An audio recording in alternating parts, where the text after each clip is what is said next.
Hello guys, Shikamaru Senpai here. Bago natin simulan ang kwento natin ngayon, at kung bago ka dito sa channel na ito huwag kalimutan mag-follow sa aking Bilibili para lagi kang ma-update sa bago kong video ina-upload. Salamat ng marami.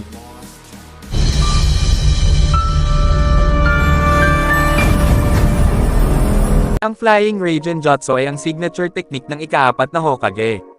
Narito kung paano niya ito nagawang gawing perpekto. Nagtatampok ang Naruto franchise ng hindi nagkakamali line-up ng mga kakayahan na nakabatay sa chakra na tinutukoy bilang jutsu, kung saan ang bawat isa ay gumagawa ng mga natatanging epekto at resulta.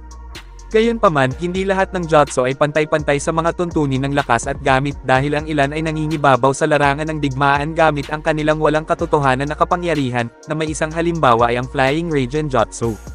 Bagamat ang jutsu na ito ay bihirang banggitin sa serye dahil sa direktang pagkakaugnay nito sa nakalipas na Hokage, nagsisilbi pa rin itong patunay sa pangkalahatang kahusayan ng Hidden Leaf.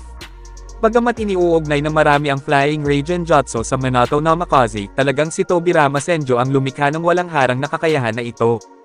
Gayunpaman, ang tanyag na pagpapatungkol nito kay Minato ay hindi makatwiran, dahil siya ang nagperpekto at nagpahusay pa ng jutsu, na ginawa ang isang napakalakas na kakayahan sa isang all-out absurd power creep. Ang pagtingin sa kung paano sinabunutan ni Minato ang jutsu ay nagpapakita kung paano niya napabuti pa ang makajos na pamamaraang ito. Ang jutsu ay maaaring ituring na isang space-time ninjutsu dahil pinapayagan nito ang gumagamit na maglakbay sa oras at espasyo upang agad na makarating sa target na lokasyon. Gayunpaman, hindi eksaktong makakapag-teleport ang caster sa kung saan man nila gusto dahil isang kinakailangang pauna para sa jutsu na gagamitin ay ang paglalagay ng marka sa target na lokasyon. Ang marka ay maaaring ilagay sa pamamagitan lamang ng pagpindot sa target at kapag inilapat, hindi ito maaaring alisin kahit na pagkatapos ng kamatayan. Ang jutsu ay tila walang anumang mga blind spot dahil kahit na ang paggamit ng chakra ay minimal, ibig sabihin ay maaari itong magamit ng walang katapusan ng walang masyadong mawawala. Gayunpaman, ang pag-teleport ng iba pang mga bagay sa pamamagitan ng space-time na paglalakbay nito ay maaaring mangailangan ng mga tambak ng chakra, depende sa laki ng bagay. Para mag-teleport ng kahit ano maliban sa user mismo, kailangan lang na makipag-ugnayan ang isa sa bagay o tao o malink sa kanyang chakra sa kaso ni Minato. Ang pamamaraan ay maaaring mukhang nakapagpapaalaala sa karaniwang ginagamit na body flicker technique, ngunit ang kanilang mga gawain ay likas na naiiba. Ang tunay na pagkakapareho nito ay nasa summoning jutsu dahil parehong nangangailangan ng marka at nagbibigay daan sa mad alien na paglalakbay sa espasyo-oras. Gayunpaman, sinasalungat ng Flying Raiden Jutsu ang mga normal na limitasyon ng bilis ng shinobi. Nakikita kung paano itinuring ang pangalawa at ika-4 na Hokage bilang ang pinakamabilis na shinobi na nabuhay kailanman dahil sa napakabilis na teleportasyon nito.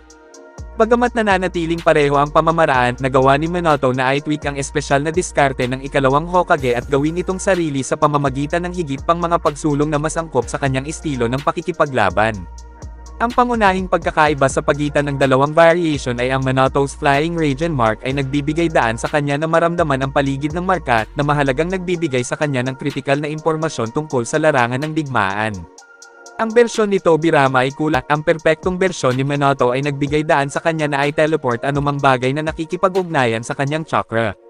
Nangangahulugan ito na maaari niyang i-teleport ang iba na hindi direktang nakikipag-ugnayan sa kanyang target na lokasyon. Panghuli, isang kinakailangang pagpapabuti na ginawa ni Minato sa jutsu ay ang teleportasyon mismo, at kung saan siya lilito sa paligid ng target. Ang teleportasyon ni Tobirama ay nagbigay daan sa kanya na lumitaw sa tabi mismo ng marka, na posibleng maglagay sa kanya sa isang dahado kung siya ay mag-teleport na masyadong malapit sa kalaban. Inalis ni Minato ang limitasyong ito dahil maaari siyang lumitaw sa isang bahagyang distansya mula sa kanyang target, na lumilikha ng isang kinakailangang puwang sa pagitan niya at ng anumang potensyal na target na mga kaaway.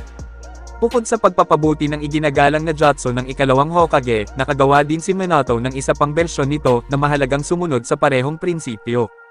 Sa Flying Raiden, Gaiden Thunder, si Minato ay maaaring bumuo ng isang hadlang na maaaring mag-teleport ng anumang bagay na bumangga dito. Ang pangunahing layunin ng pamamaraan ay upang magsilbi bilang isang defensive barrier at upang ilihis ang anumang uri ng pag-atake ng kaaway. Ang lawak ng likas na pagtatanggol ng hadlang ay ipinapakita sa pamamagitan ng kakayahan nitong ilihis kahit ang mga buntot na hayop na bomba. Ang pagpapahusay na ito sa jutsu kasama ang iba pang mga tweak ay tumatayo bilang isang patunay hindi lamang sa lakas ng jutsu kundi sa nararapat na posisyon ni Minato no Mikaze bilang ika-4 na Hokage.